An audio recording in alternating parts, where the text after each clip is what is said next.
کل کے پروگرام میں ہم نے پہلا حصہ واقعہ کربلا کا کور کیا تھا، کچھ واقعات بھی بیان کیے، کچھ فضائل بھی بیان ہوئے، ریزن آف کربلا بھی بیان ہوا کہ یہ واقعہ ہوا کیوں، اس کے پیچھے سبب کیا تھا۔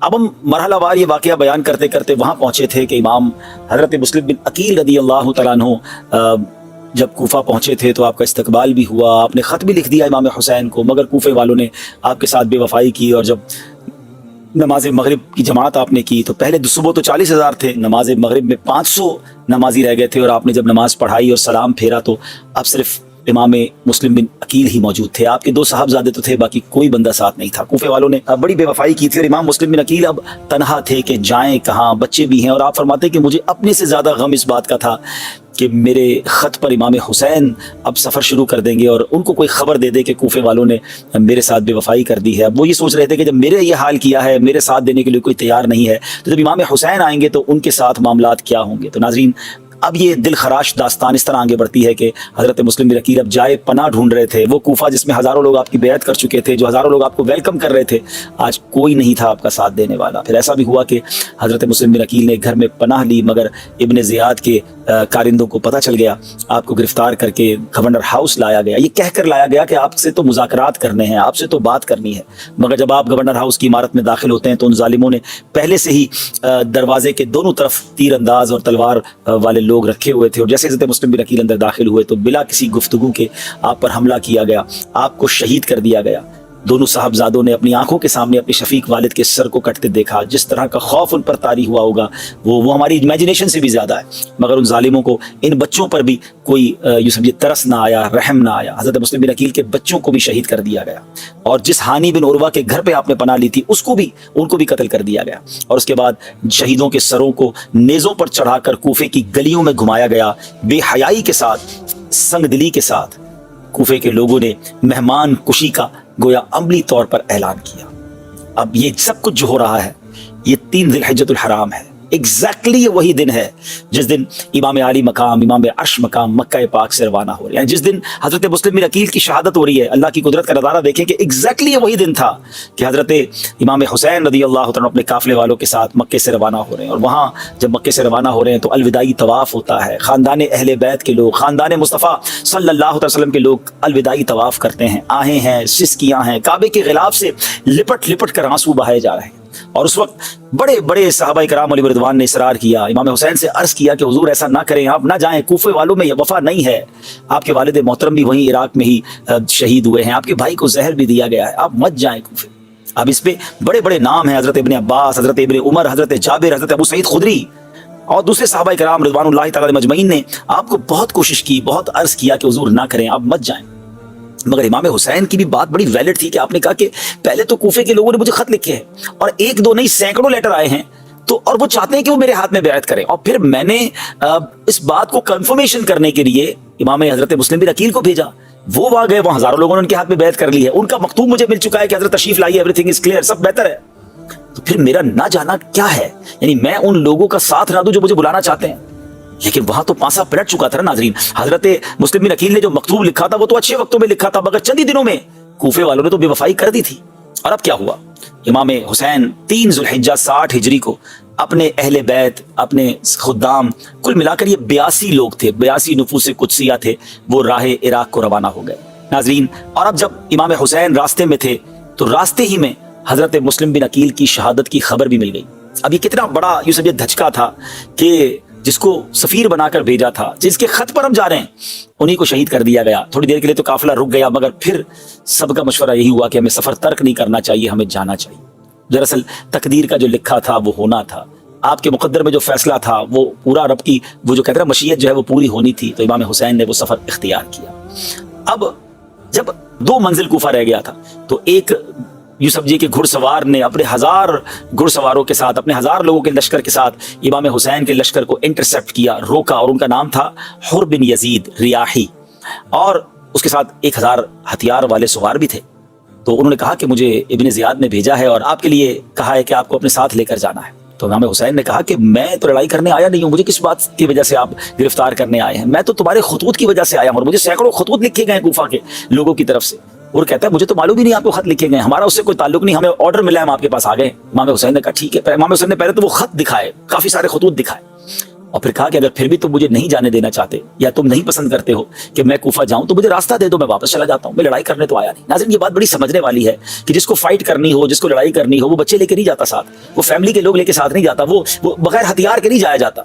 تو امام حسین تو آپ سوچیں ان کی ازمپشن کیا تھی، ان کی سوچ کیا تھی کہ وہاں تو ویلکم کیا جائے گا، وہاں تو لوگ بیعت کریں گے، حضرت مسلم بن عقیل کے ہاتھوں میں ہزاروں لوگوں نے بیعت کر لی ہے، تو آپ تو اس خیال سے جا رہے ہیں کہ وہاں جا کے اسلام کی دعوت، نیکی کی دعوت، لوگوں کی اصلاح کی باتیں کرنی ہے، اور یہاں تو معاملہ ہی کوئی اور تھا۔ لیکن حر کے دل میں اہل بیت کی محبت بھی تھی، وہ بے ادبی نہیں کرنا چاہتا، وہ کہتا حضور میں مجبور ہوں، مجھے حکم ملا ہے اس لیے مجھے اس پر عمل کرنا ہے۔ لیکن امام حسین رضی اللہ تعالیٰ یہ فرماتے رہے کہ مجھے واپس جانے دو۔ بہرحال نماز کا وقت ہوا تو امام حسین نے کہا میں نماز پڑھنی ہے، اگر آپ اپنی نماز الگ پڑھنا چاہتے ہیں تو پڑھ لیں۔ تو کمال دیکھیں کہ حر کہتے ہیں کہ نہیں، نماز تو میں نے آپ ہی کے پیچھے پڑھنی ہے۔ امام حسین نے امامت کی، اپنے قافلے والوں کی بھی امامت کی، اور حر اور ان کے قافلے والوں نے بھی آپ کے پیچھے نماز پڑھی۔ مگر ابن زیاد کو کچھ کہتے نا بھنک پڑ گئی کہ حر وہ سختی نہیں کر پا رہے جو کرنی چاہیے، بعد اللہ اس کا ارادہ تو کچھ اور تھا نا۔ تو اب حر ابن زیاد نے اپنے جاسوس بھیجے کہ جا کر دیکھو کہ حر کا امام حسین کے ساتھ معاملہ کیا ہے۔ اب پیغام یہ آیا کہ آپ یزید کے ہاتھ بیعت کر لیں یا پھر ہم آپ کو گرفتار کر لیں گے۔ امام حسین فرماتے ہیں کہ مجھے تو بیعت کروانے کے لیے بلایا گیا تھا۔ آپ سوچے تو صحیح کہ کیفیت دل کی کیا ہوگی، مکتوب بھیج کر بلایا گیا، یہ کہہ کر بلایا گیا کہ آپ کے ہاتھ پر بیعت کرنا، اور جب کوفے کے قریب پہنچتے تو کوفے میں داخلہ بھی نہیں مل رہا، اور کہا یہ جا رہا ہے کہ آپ نے یزید کے ہاتھ پہ، اس بدکار کے ہاتھ پہ بیعت کرنی ہے۔ امام حسین نے مدینہ منورہ میں بھی منع کیا تھا، یہاں بھی منع فرما دیا، اور اب جب یہ اطلاع پہنچی ابن زیاد کو کہ وہ بیعت کرنے کے لیے تیار نہیں ہے تو اس بدبخت نے ایک اور لشکر بھیجا، اور اس لشکر کا سپہ سالار ابن سعد کو بنا کر بھیجا۔ اور ابن سعد جب نہیں چاہتا تھا کہ میں معاذ اللہ امام حسین کے شہادت یا ان کے قتل کا بوجھ اپنے سر پہ، وہ بڑی پسو پیش سے کام لیتا رہا، کہا سوچو تو صحیح کہ کس کے خلاف لڑائی ہو رہی ہے، یہ تو نواسہ رسول ہے، وہ نہیں چاہتا تھا کہ یہ گناہ اس سے ہو۔ مگر اب لالچ، آپ کو یاد رہے کہ ابن سعد اس وقت رے کا گورنر تھا، رے جو آج کل ایران کا شہر تہران ہے، تو اس کو یہ کہا گیا کہ ٹھیک ہے اگر تم نے لڑائی نہیں لڑنی، تم نے گرفتار نہیں کرنا، یا تم نے ان کے ساتھ مقابلہ نہیں کرنا تو گورنر چھوڑ دو۔ ایک طرف دنیا کی گورنری ہے، ایک طرف دنیا کا مال ہے، اور دوسری طرف اسے یہ احساس بھی ہے کہ میں کتنی بڑی غلطی کرتے جا رہا ہوں۔ یہاں میں ایک اور بات بتاتا چلو ناظرین کہ جب شیطان دل پر قبضہ کرتا ہے تو انسان سے کیسے کیسے گناہ کرواتا ہے۔ آپ کو معلوم ہے ابن سعد کون تھا؟ یہ کوئی اور نہیں، حضرت سعد بن ابی وقاص کا بیٹا۔ جی جناب، یہ وہی حضرت سعد بن ابی وقاص رضی اللہ تعالیٰ عنہ جو قطعی جنتی ہیں، اور ان کا مرتبہ اللہ اکبر۔ دیکھیں اور صحابہ جب نبی پاک سے گفتگو کرتے، عرض و معروض کرتے تو کہتے فدا کا امی و ابی یا رسول اللہ، حضور ہمارے ماں باپ آپ پر قربان۔